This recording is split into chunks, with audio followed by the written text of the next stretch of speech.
Deus, não há outro maior que o Senhor nesse lugar, Jesus. O Senhor é o centro de todas as coisas. O Senhor que está entronizado, em meus louvores, em meu seu povo. Se adorado, Jesus. O Senhor é maior do que todas as coisas.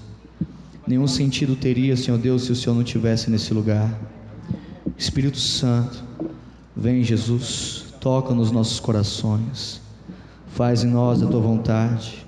Construa, Senhor Deus, nesse ambiente o teu governo, um ambiente propício, Senhor Deus, para os teus milagres, para os teus propósitos, em nome de Jesus, amém. Glória a Deus. Querido, boa noite. Meu nome é Paulo Igor, para quem não me conhece, discípulo do pastor Jean, na casa do Pai.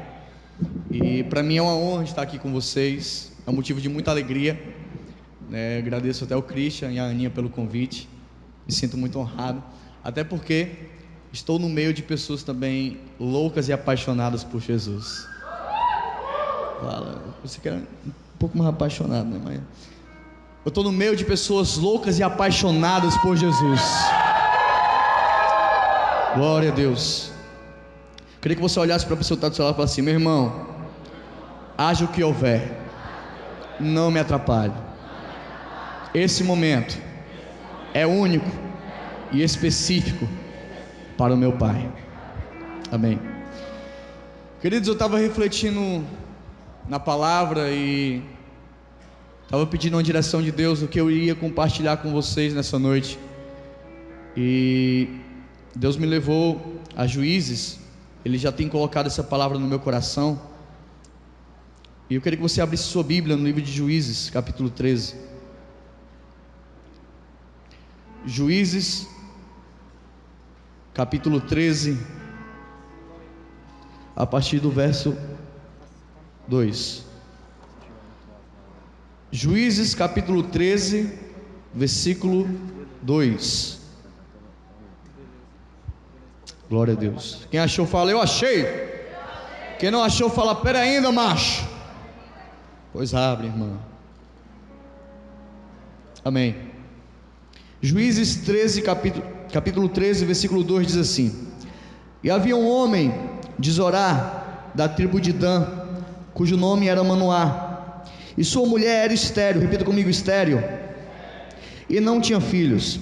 E o anjo do Senhor apareceu a esta mulher e disse-lhe: eis que agora és estéril e nunca tens concebido, porém conceberás e terás um filho. Agora, pois, guarda-te de que bebas vinho ou bebida forte, nem comas coisa imunda, porque eis que tu conceberás e terás um filho, sobre cuja cabeça não passará navalha, porquanto o menino será nazireu de Deus desde o ventre, e ele começará a livrar a Israel da mão dos filisteus. Amém.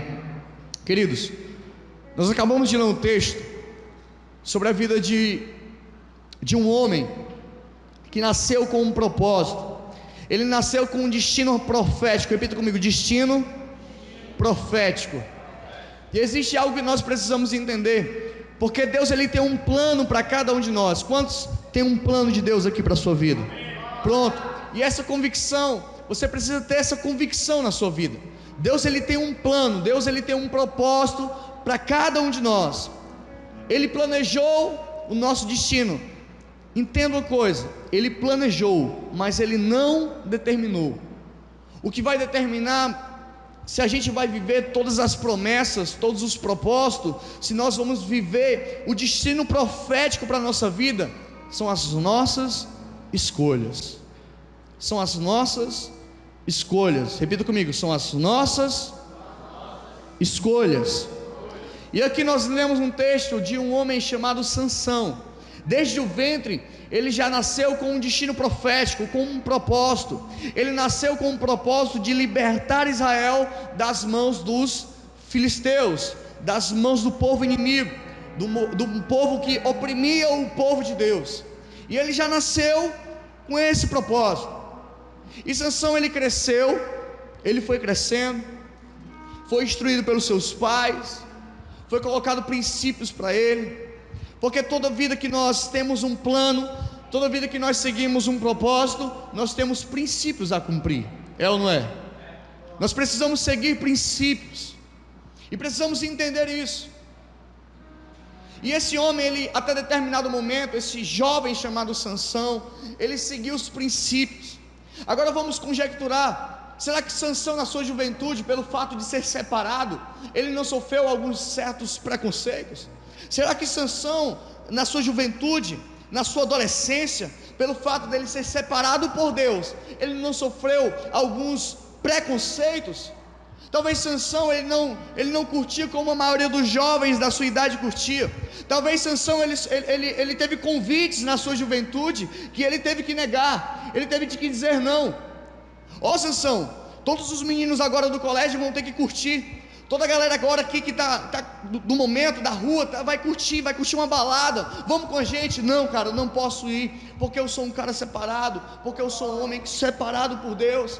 Então até determinado momento, Sansão ele cumpriu os princípios para viver um destino profético de Deus para a vida dele.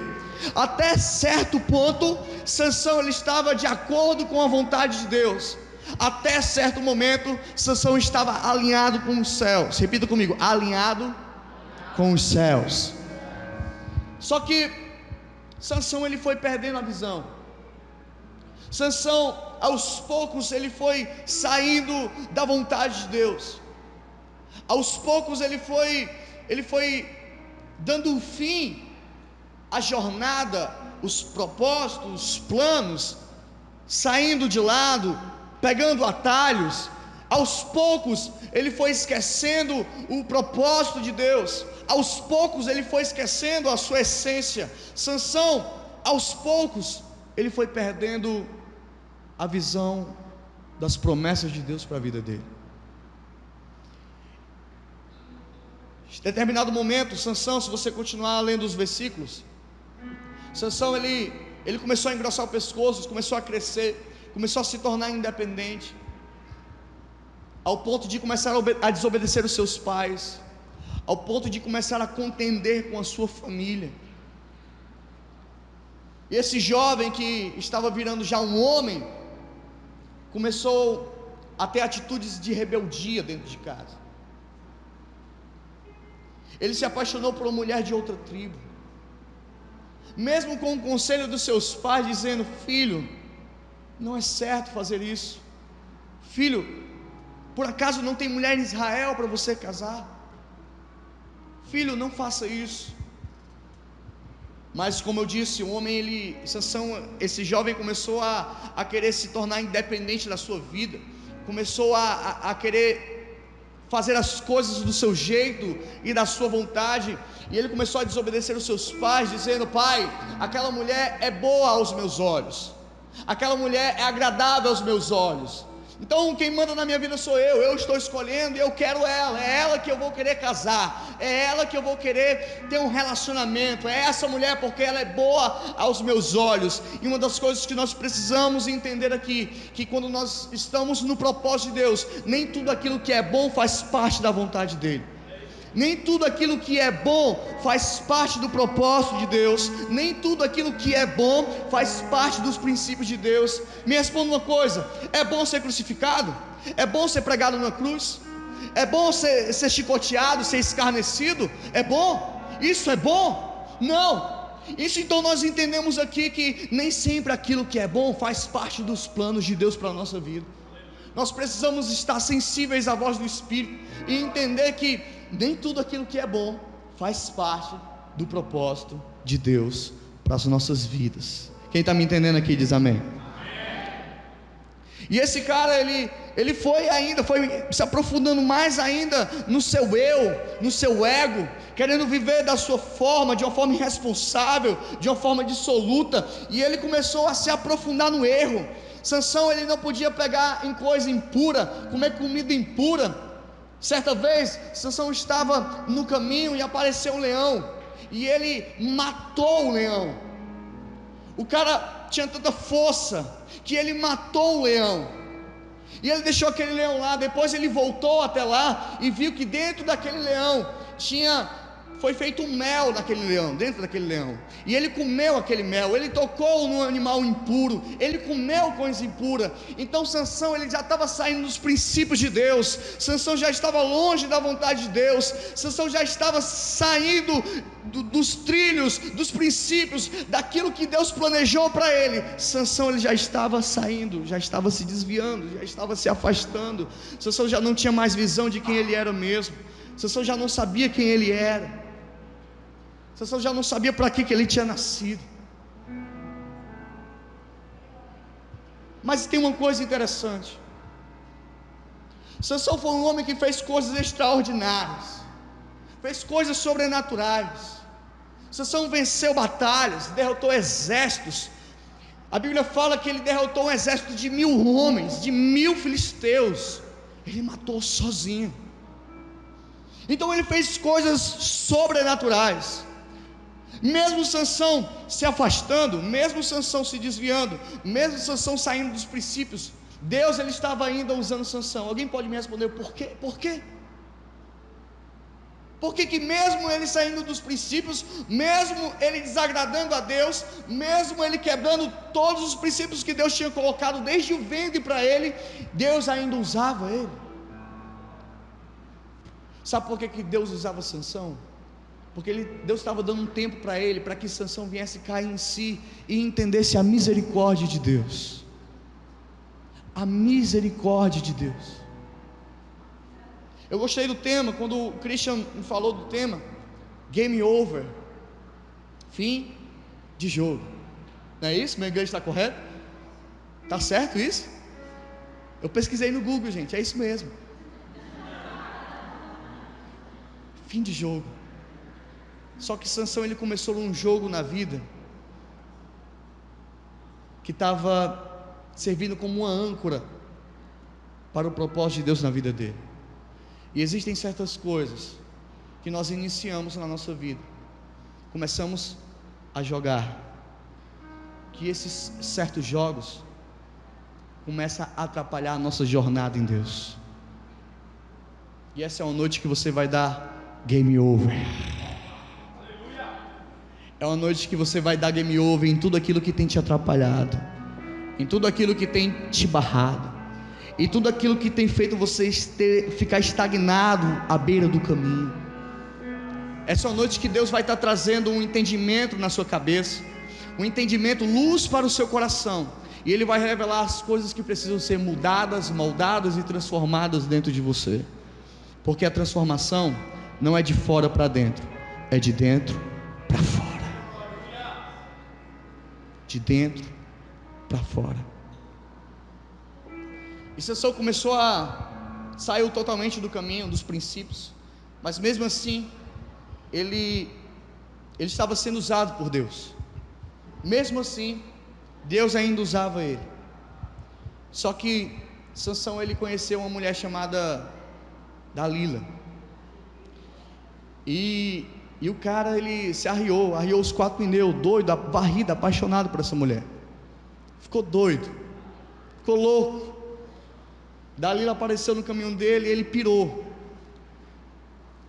Foi certas pessoas que começam um relacionamento e os amigos falam que aqui já não.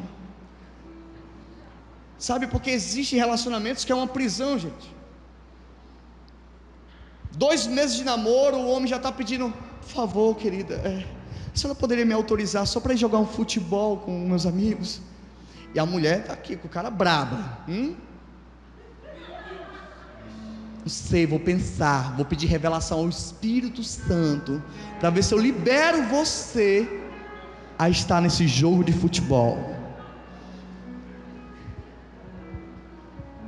Então, tem relacionamentos que é uma prisão, é ou não é? Quantos já perderam amigos por causa de relacionamento? Eu também, gente.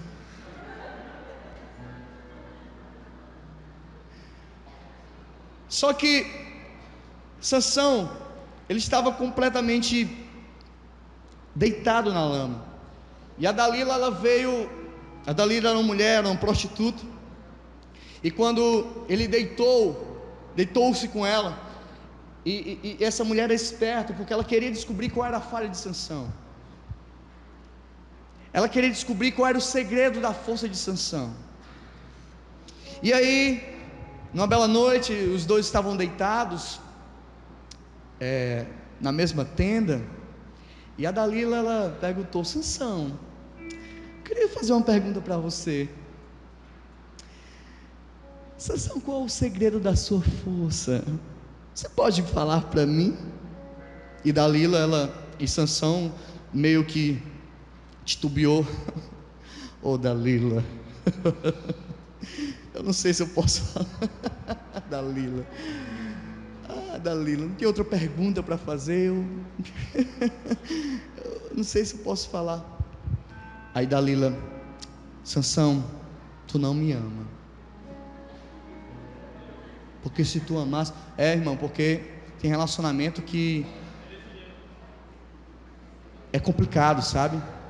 É umas provas de amor. É mais ou menos assim: meu amor, deita comigo. Não, não podemos. Nós somos da igreja, nós servimos a Deus. Tu não me ama não. Tu me ama? Eu amo você. Então prova. Sabe, gente, a gente já está com 8 anos liderando jovens, e a gente já viu de tudo. A gente já conheceu muitas coisas, já vivenciou muitas coisas, e isso é uma realidade. Só que deixa eu falar uma coisa para você. É um tempo onde jovens vão viver tão em santidade que eles se tornarão exemplos para uma geração de relacionamento. Não é mais um namoro que vai acabar com a sua vida espiritual. Não é mais um namoro que vai destruir a sua vida com Deus. Mas pelo contrário, eu declaro sobre relacionamentos aqui nessa noite, que serão frutificados, que serão abençoados, que serão relacionamentos transformadores. Eu declaro que relacionamentos aqui dessa igreja serão relacionamentos exemplos para uma geração, em nome de Jesus, em nome de Jesus. Eu estou só começando, não sei porque que eu entrei nesse assunto não, mas eu estou começando, ainda estou na introdução da mensagem. E Sansão, ele falou o seu segredo, ele disse para Dalila. O cara falou. É ou não é um barriga branca? É. Ele falou: sabe o que é, Dalila? É que nessa hora dá uma inveja em mim, sabe? O segredo está nos meus cabelos. Jesus.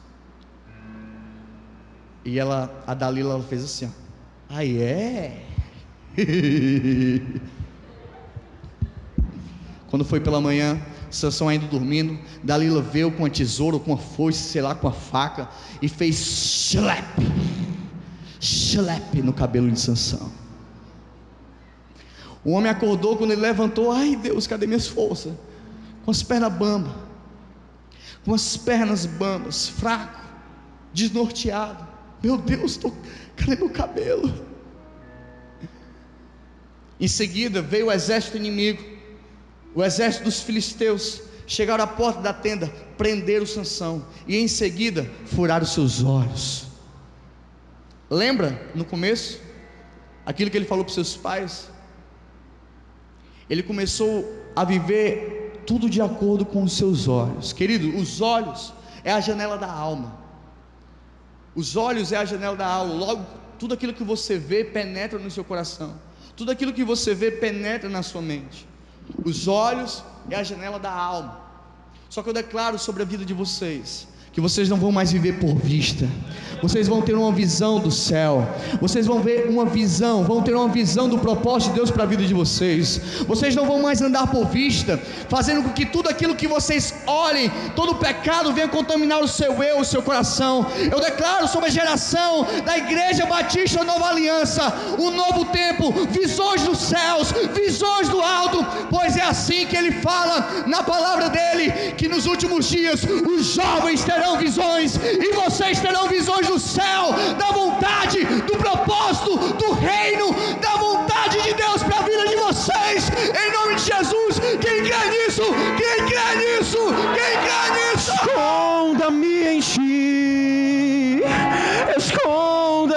enche nas asas do seu amor.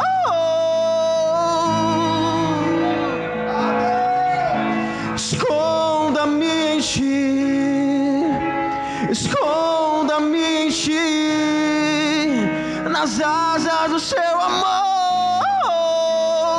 É isso que o pecado faz. O pecado é um atrativo para os seus olhos naturais, que quando você invade, se engorda nele, a primeira coisa que você perde é a visão de Deus, é a sua identidade, é quem você é. Você perde a visão de si mesmo. É assim que Satanás faz. Ele te ilude, ele coloca diante de seus olhos, porque, querido, o pecado é bom. O pecado é bom. Se fosse ruim, ninguém queria. Ninguém queria. Quer ver? Alguém tem alguma comida que não gosta aqui? Alguém tem? O quê? Oi? Fígado. Por que você não gosta? Porque é ruim, né? E ela não gosta. Ela sente o cheiro do fígado. Ela, ai Deus, é fígado. Vou comer ovo, não é verdade? Ó, revelação pura, cheio. Porque se fosse bom, como é teu nome? Talita, ela se invadia no fígado e comia o fígado. Tem mais alguma outra comida aqui que alguém não gosta? Passas. Uva passa. Eu não vou fazer a piada da uva passa. Não vou fazer, Jesus. Não, gente, pelo amor de Deus. Aí no final vocês prometem que ri? Então vamos lá. Uma vez um amigo meu disse que eu estava com dor de barriga, e ele disse para mim comer uva.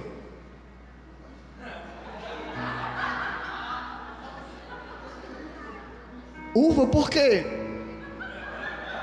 Peraí, não ri agora não. Todo mundo junto, vocês prometeram.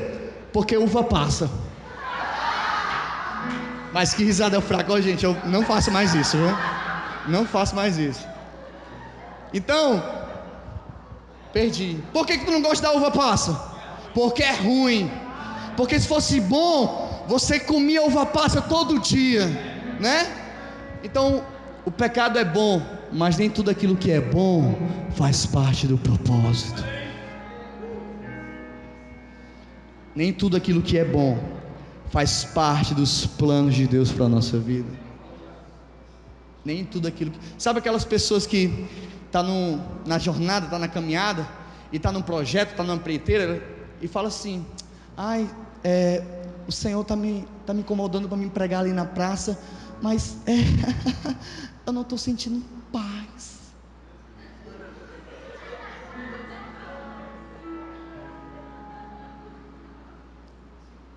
Se o Espírito Santo te incomodou a pregar,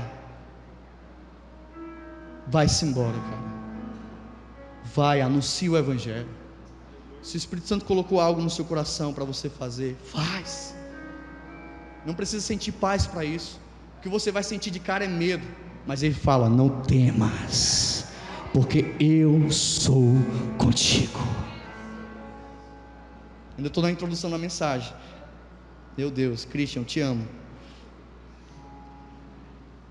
E Sansão, ele teve os olhos vazados, e ele foi levado pelo exército inimigo. Sansão, ele nasceu com um propósito de livrar Israel das mãos dos filisteus, das mãos dos inimigos. E agora ele estava preso pelos inimigos. Um cara que nasceu com um propósito, que nasceu com um destino profético, agora estava enlaçado, aprisionado pelos inimigos, cego, sem visão, sem propósito, sem destino, sem viver a promessa, sem força. Estava longe da vontade de Deus, longe das promessas de Deus. E é assim que muitas pessoas se encontram hoje em dia, longe da promessa, não conseguem mais sentir a presença, tentam fazer algo, mas aquele algo não flui mais, tenta louvar, tenta orar, tenta adorar, mas não flui mais. Por quê? Porque se perderam, saíram dos princípios, saíram do trilho, revelou segredo para quem não era para revelar, falou coisas para quem não era para falar, e agora estão perdidos, longe da presença de Deus, cego, sem saber quem é, sem saber para onde vai, sem saber para que nasceu. Pessoas ansiosas, pessoas que estão num quarto depressivas, pessoas que estão perdidas no seu mundo emocional, pessoas com crises de ansiedade, pessoas que estão perdidas no seu eu, sem saber o seu norte, sem uma bússola de Deus, sem nenhum princípio, sem nenhuma vontade, sem sentir mais a presença. Pessoas que estão prostradas no meio do caminho, sentindo a dor de sem saber o que vai fazer da vida, sem ter uma perspectiva de um futuro melhor, sem ter uma perspectiva da vontade de Deus para a sua vida, sem ter nada. Essa é a realidade de muitas pessoas.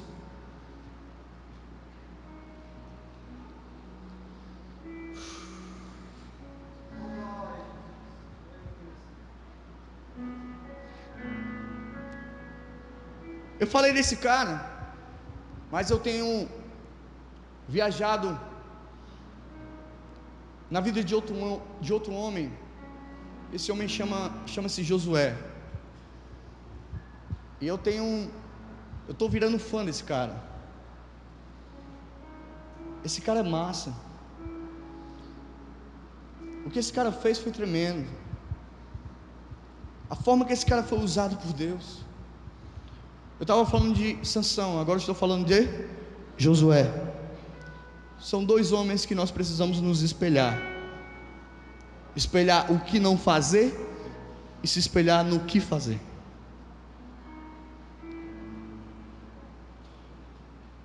Josué, ele foi o sucessor de Moisés. Esse cara, ele fez coisas, aquilo que Moisés não conquistou, esse homem conquistou. Naquilo que Moisés não avançou, Josué ele avançou. Ele era um homem tão leal que Moisés ele ficava na tenda, falando face a face com Deus, falando com Deus, e Josué ele ficava na porta.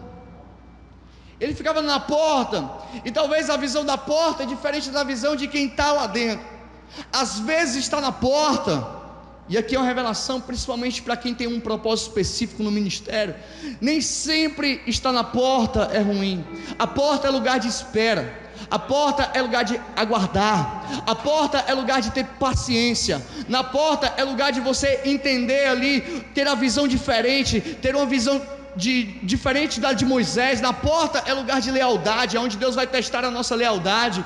Na porta é onde Deus vai testar a nossa fidelidade. Na porta é lugar de vigiar. Na porta é lugar de vigiar. Na porta é lugar de vigiar. E aqui eu estou falando especificamente para quem tem uma visão de ministério. Na porta é lugar de vigiar. E Josué vigiava. Ele ficava na porta da tenda, esperando. Na porta é lugar de esperar, porque quando você espera, você não vai ter uma condição do se, mas a condição do quando. O quando é a certeza que vai acontecer, mas no tempo certo de Deus. O se é uma condição que eu nem sei se vai acontecer. Mas olha só, Moisés morreu, e Josué ficou ali amargurado, triste, sentindo a dor, abatido.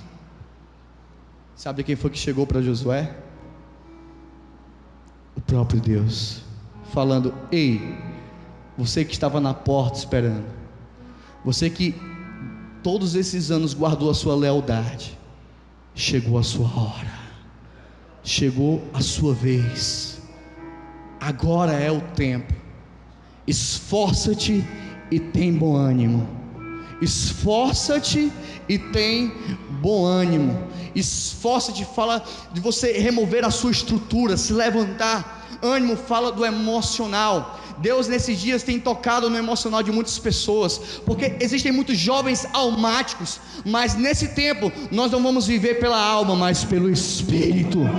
mas pelo Espírito. Deus está levantando uma geração de jovens cheias do Espírito Santo, mas que não vão se contentar apenas ficar cheias, mas vão querer ser possuídas, tomadas pelo Espírito todos os dias. E eu declaro sobre a vida de vocês, eu declaro sobre os pais de vocês, que vocês serão tomados pelo Espírito no colégio, na faculdade, no trabalho, para dar direção, diretrizes, para mudar ambientes, em nome de Jesus. Eu estou falando com jovens cheios do Espírito Santo.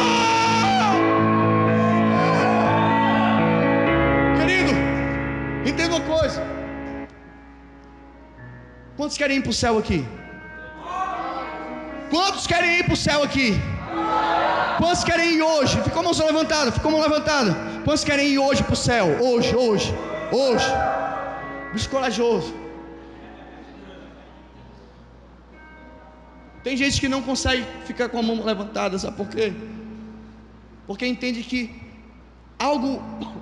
existe algo que Deus ainda precisa fazer em você.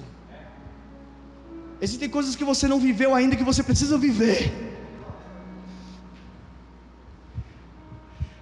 Por que Jesus nasceu naquele tempo, morreu naquele tempo? Porque muita coisa precisou acontecer antes para que Ele viesse naquele tempo. Ninguém sabe o dia e a hora que Ele vai voltar, mas sabemos que antes dEle voltar, Ele vai fazer algo. Existem coisas que Ele vai fazer na sua vida antes dEle voltar. Existem promessas que Ele vai cumprir na sua vida antes dEle voltar. Existem coisas que você vai cumprir, desempenhar, coisas que você vai trilhar, coisas que você vai viver antes dEle voltar. E Ele vai voltar no tempo certo, no tempo certo. Ninguém sabe o dia nem a hora, mas Ele vai voltar no tempo certo. E Josué, ele conquistou tudo aquilo que Moisés não conquistou. Josué, ele foi um homem leal, um homem fiel, um homem temente a Deus. E tem uma coisa, a revelação que eu estava estudando, eu já conheci essa passagem, lá em Josué capítulo 10, pode abrir vocês podem abrir Josué capítulo 10, existe essa revelação, que eu pirei, gente, eu pirei na batatinha, eu fiquei louco, doido, varrido. O pessoal da igreja, eu já tinha pregado sobre isso, e o pessoal da igreja aqui já sabe qual é a revelação, mas tem muita gente aqui que não sabe. Mas eu vou compartilhar com vocês. Cara, eu estou pirando nesse livro, eu estou pirando na vida de Josué. Depois, você que ainda não leu e não sabe sobre a vida desse homem, leia, estuda, você vai virar fã que nem eu. E esse homem, chamado Josué, nesse capítulo 10, versículo 12, vamos ler.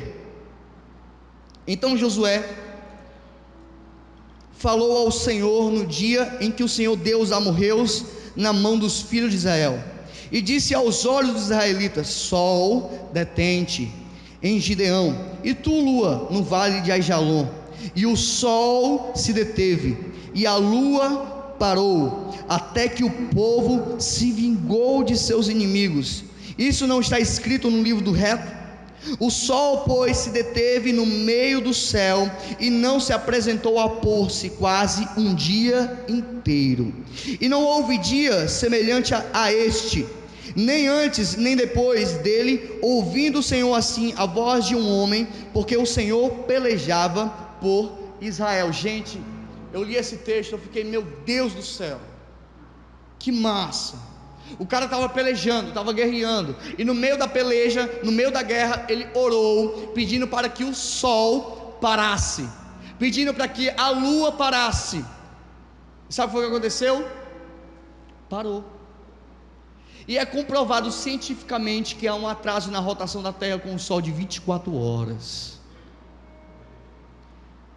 Só que eu fiquei pensando, mas o sol parou. Quantos já viram o pôr do sol aqui? Quantos já viram o nascer do sol? A sensação é que o sol está se movendo, né? Mas não é o sol que se move, é a terra. Não é o sol que gira em torno da terra, é a terra que gira em torno do sol. A terra gira, nós estamos aqui aparentemente parados, mas nós estamos em movimento de acordo com a terra, em aproximadamente 1.700 km por hora.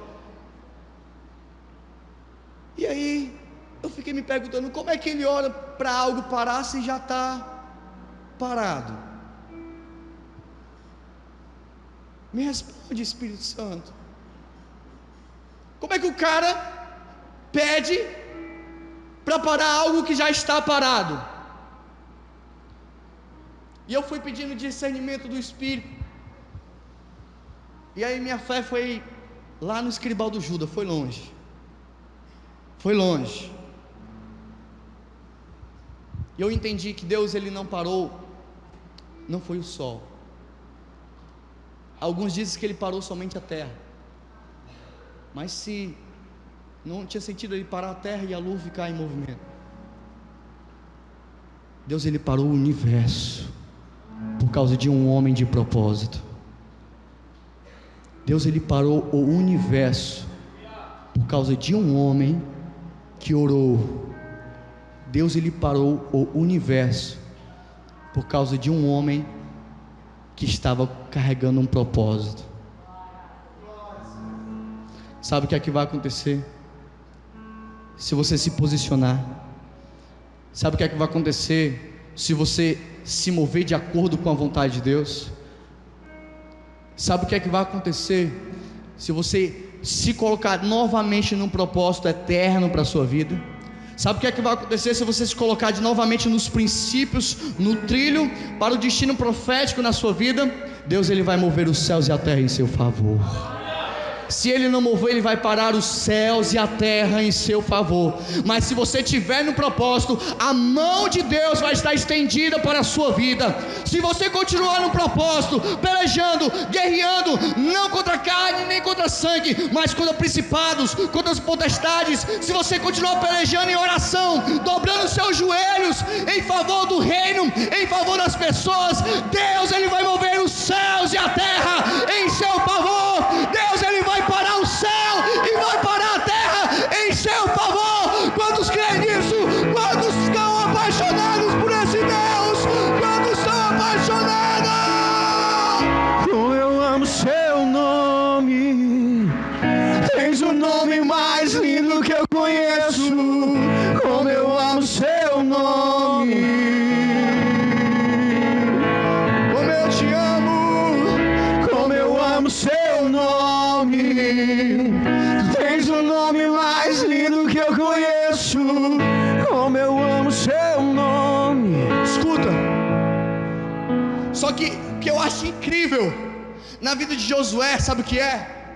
É porque ele viveu todos esses propósitos, ele viveu experiências extraordinárias, ele conquistou tudo, ele conquistou terras, ele derrotou exércitos, mas ele não esqueceu a sua família.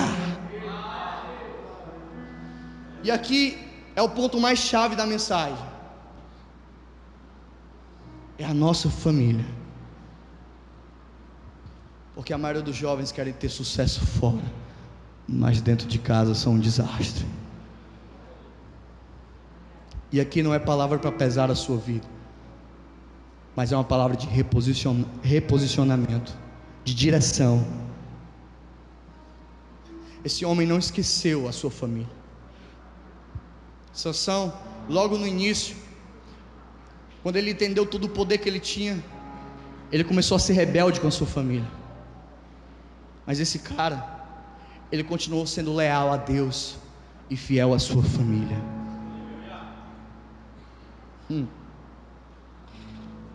Interessante que de tudo, no final, no capítulo 24 de Josué, todo o povo se desviou, a metade do povo se desviou, começou a adorar outros deuses, deu game over na sua vida íntima com Deus e começou a se render por outros deuses, para outros deuses. E aí Josué fez uma assembleia, fez uma reunião. Vamos lá, vocês decidem quem é que vocês vão servir. Vocês vão servir aos seus deuses ou vocês vão continuar servindo ao Deus verdadeiro? O que é que vocês querem da vida de vocês? Vocês vão adorar o mundo, as coisas que nele há, ou vocês vão de uma vez por todas se render à vontade e ao propósito de Deus para a vida de vocês? O que é que vocês querem? Chegou um tempo de vocês decidirem. Essa geração precisa ser uma geração convicta e precisa naquilo que elas querem para a vida delas. O que nós vemos é uma geração indecisa, não sabe o que vai seguir, não sabe o que vai fazer, mas eu declaro a convicção do céu sobre a sua vida. Eu declaro convicção do céu sobre os seus pés. Eu declaro que você não vai mais entrar em crises emocionais, mas eu declaro que o Espírito Santo vai tomar conta do seu ser. Eu declaro que o Espírito Santo vai reinar sobre a sua vida. Eu declaro que o Espírito de poder, de graça, da verdade vai reinar sobre o seu coração, em nome de Jesus. E Josué perguntou: o que é que vocês querem? Contudo, independente do que vocês falarem, eu e a minha casa serviremos ao Senhor. Independente do que o povo ia escolher, ele não iria negociar. Ele falou: eu e a minha casa serviremos a Deus. Ele não esqueceu da sua família. Ele não esqueceu. Sabe, eu estou numa unção de converter o coração dos filhos aos pais. Ultimamente muitos filhos têm brigado com os pais e têm me procurado. Alguns, em pouco de 2 meses, alguns jovens vieram me procurar, falando que não estava bem dentro de casa, que não conseguia se dar com seus pais, com seus irmãos. E lá vai eu falar alguma coisa. Há pouco menos de 1 ano atrás, eu estava numa jornada, sabe, eu estava numa programação, eu estava participando de um retiro de jovens, e foi uma loucura na minha vida nesses dias. Eu estava pregando, eu não conseguia ficar fixo lá na casa, eu estava pregando em alguns locais, e estava loucura, eu estava quebrado, eu estava cansado. E logo quando terminou o retiro, eu comecei a participar dos piores momentos da minha vida, dos dias mais difíceis, mais sombrios da minha vida. Primeiro eu recebi a notícia que minha mãe teria que ficar internada com bactéria na perna no hospital. E foi difícil para mim. Nesses mesmos dias, o meu pai começou a adoecer. E eu tive que ficar para lá e para cá com a minha mãe e com meu pai no hospital. Minha mãe internada, e eu tive que levar meu pai também para o hospital. Teve um dia que eu saí do trabalho, passei o dia com meu pai no hospital. E graças a Deus, ele teve alta no dia. Deu tudo certo, ele melhorou. Só que quando foi no final da noite, ele piorou. Sabe, eu não tinha um bom relacionamento na minha adolescência com meu pai. Eu não conseguia trocar nenhuma palavra com ele. Nós convivíamos no mesmo local, mas não nos conhecíamos direito. Não éramos de ficar saindo para conversar sobre o que aconteceu no nosso dia. Não. E eu ficava muito triste com isso, julgando meu pai, até conhecer a vida dele, até conhecer o meu avô. Quando eu descobri que meu avô, ele fez uma aposta no bar, que se ele perdesse, ele ia matar o filho dele mais novo, que era meu pai. E ele perdeu a aposta. Em saber que meu pai teve que sair de bairro em bairro, porque o pai dele queria matar.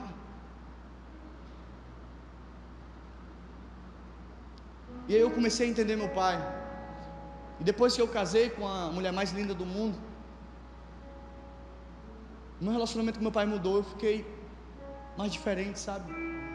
Eu me aproximei mais, eu disse mais vezes que eu amava.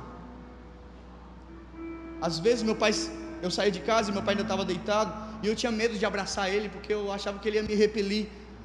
Mas por alguma coisa, por algum motivo que eu saí de casa, quando eu via ele dormindo, eu abraçava e beijava e dizia que eu amava. Essa semana eu vi uma lembrança do meu pai numa foto que nós saímos em família, dizendo: papai ama muito você. E eu respondi: eu também te amo, meu pai. Só que nesse dia, quando eu levei ele para o hospital novamente, eu estava louco, atrás de remédio que tinha que comprar. Ele fez uma bateria de exames. Só que nesse dia no hospital, ele passou muito mal. E eu, na correria, atrás de aprovar alguns outros exames que ele precisava fazer. E aí, quando me vi, não dava mais tempo. Ele já estava numa sala. As pessoas já estavam tentando recuperar ele. E ele gritava pelo meu nome: cadê meu filho? Cadê meu filho? Cadê o meu filho? E eu entrei na sala, segurei na mão do meu pai. Fiquei lá com ele, segurando a mão dele, não entendendo nada do que estava acontecendo, mas com muito medo, assustado, dizendo: pai, vai dar certo, pai, fica aí, fica tranquilo que vai dar certo, pai, vai dar certo. Ele olhava assim com a cara para mim, não conseguia mais falar nada, não conseguia mais dizer nada, a respiração dele já estava ficando devagar, ficando fraquinha, e eu falando: pai, ei pai, vai dar certo. E eu segurava forte na mão dele, gente.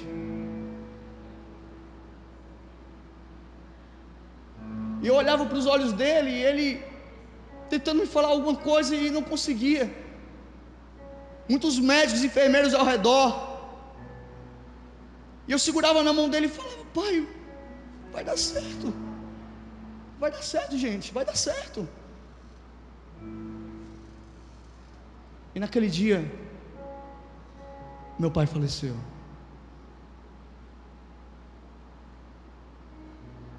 Eu fui para fora do hospital, fiquei sentado na calçada, sem entender o que estava acontecendo, me sentindo só. Sabe por que eu estou na unção de converter o coração dos filhos aos pais? Porque independente do que seu pai fez com você, independente se seus pais não foram amorosos ou não, eles são seus pais. Tudo que você tem para falar para eles, falem. Quando chegar em casa, abraça teu pai, abraça tua mãe. Por muitas vezes eu julguei porque ele não dizia que me amava, muitas vezes. Mas quem estava errado era eu, porque a luz tinha vindo para mim primeiro.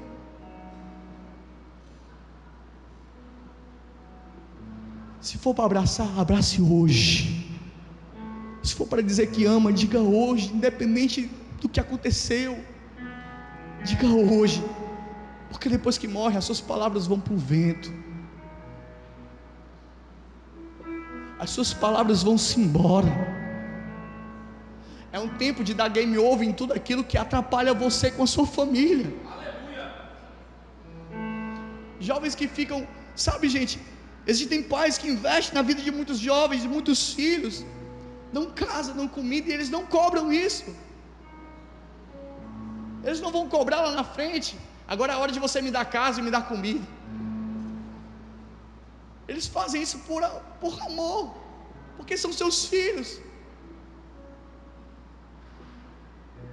E o que eu vejo são jovens que se trancam dentro do quarto, que dão valor a pessoas que chegam mais cedo agora, do que os seus pais que passaram a vida toda investindo nas suas vidas. O que eu vejo são jovens que se trancam em um jogo de videogame, e esquecem da sua família. O que eu vejo são jovens que saem, quando saem, ficam trancafiados nas suas redes sociais, sem ter nenhuma comunicação com seus pais e com sua família. O que eu vejo são jovens que não pedem mais nem bênção aos pais, filhos que não conseguem mais abraçar os pais, filhos que ficam chateados, magoadinhos por causa de uma correção. Sabe, hoje eu sinto tanta falta da correção do meu pai. Eu sinto falta até da cara enjoada que ele tinha. Abrace essa correção, abrace, porque vai ter um dia que até da correção você vai sentir falta.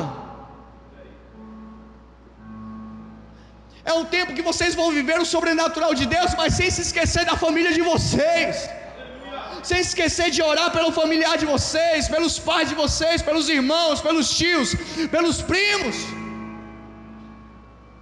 Porque eu sei, eu estou convicto que o melhor de Deus ainda está por vir, porque o melhor de Deus ainda está por vir sobre a sua vida. Nós vamos viver dias sobrenaturais, extraordinários, fora do comum, mas nós não vamos mais esquecer a nossa família. Nós não vamos mais deixar de orar pela nossa família. Nós não vamos deixar mais de colocar nossos pais em oração. Nós vamos dar valor mais aos nossos pais do que ao namorado que chega agora na nossa vida. Nós vamos ter coragem de dizer: pai, mãe, eu amo vocês.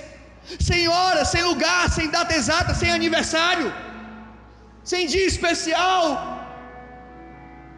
porque Deus preza pela família. Hoje é o tempo que você vai orar pela sua família. Tem muita coisa que nós precisamos mudar. Se você saiu fora do caminho, se você se desviou da sua trilha, dos princípios, oramos por vocês também. Você precisa atender a isso também. Você precisa atentar a isso também. Mas você não pode esquecer, independente se você for crente, se for cheio do Espírito Santo, independente se você for um cara louco por Jesus ou não, independente se você é qualquer estilo, você não pode se esquecer da família de vocês. Eu não sei se seu pai foi duro com você, foi firme, ou se alguém da sua família abusou você. Sabe, não interessa. Você escolhe o que você vai dar, ou desculpa, ou você vai ser um agente transformador dentro da sua casa. Eu escolho ser um agente transformador. Eu escolho ser diferente. Eu escolho amar os meus familiares. Eu escolho amar a minha família. Eu escolho não simplesmente amar com palavras, mas demonstrar esse amor pela minha família. Sabe, eu quero que você feche seus olhos.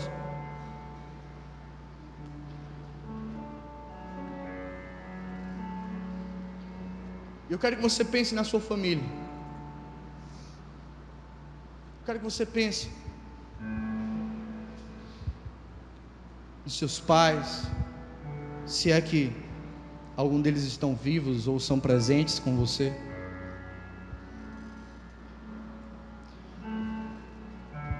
Mas eu quero que, caso você não tenha pai, pense nos próximos a você,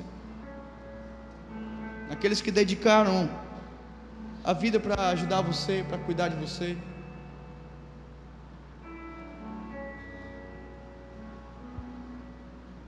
Pense o quanto você precisa demonstrar esse amor para eles.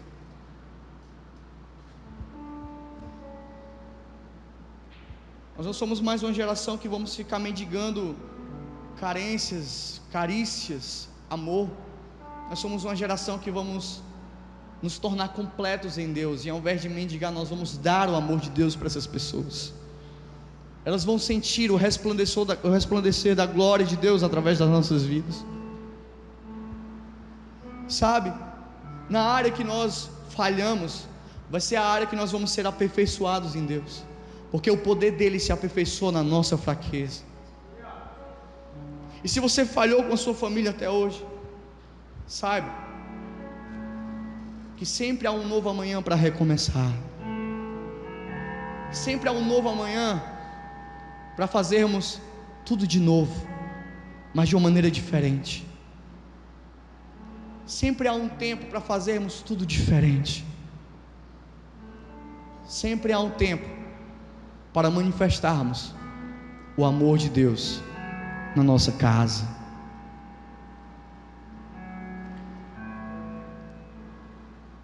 Pense, ore. Oh Deus,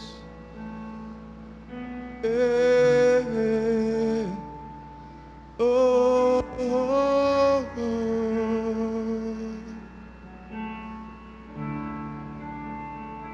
Senhor, acende o fogo em meu coração, que eu não resistirei, que eu não controlarei. Eu quero mais de ti, Deus. Eu quero mais de ti, Deus. acende um fogo em meu coração que eu não resistirei, que eu não controlarei. Eu quero mais de ti, Deus. Eu quero mais de ti, Deus. Paulo Ives, é difícil fazer isso. É difícil fazer isso. Deixa eu falar uma coisa para você, para a gente encerrar, para a gente orar aqui. Não adianta fazermos o que Jesus fez sem ser como Ele era. Mais importante é ser como Jesus era do que fazer o que Ele fez. Porque você pode fazer o que Ele fez, amar a todos, amar a sua família, honrar a sua família. Você pode fazer coisas extraordinárias, curar enfermos, expulsar demônios. Você pode fazer o que Ele fez, mesmo assim ainda não conhecer a Ele. Mas Deus está chamando vocês para aprender a ser como Ele é. E sabe como é que a gente aprende como Ele é? Criando intimidade, através da oração. Paulo, eu não consigo amar a minha família, eu sou magoado com meus pais. Aprenda a ser como Jesus é. Não tente fazer o que Ele fez sem ser primeiro como Ele é. Que aí eu tenho certeza que muita coisa vai mudar, que a sua mentalidade vai mudar, que a sua visão vai mudar. Eu tenho convicção disso.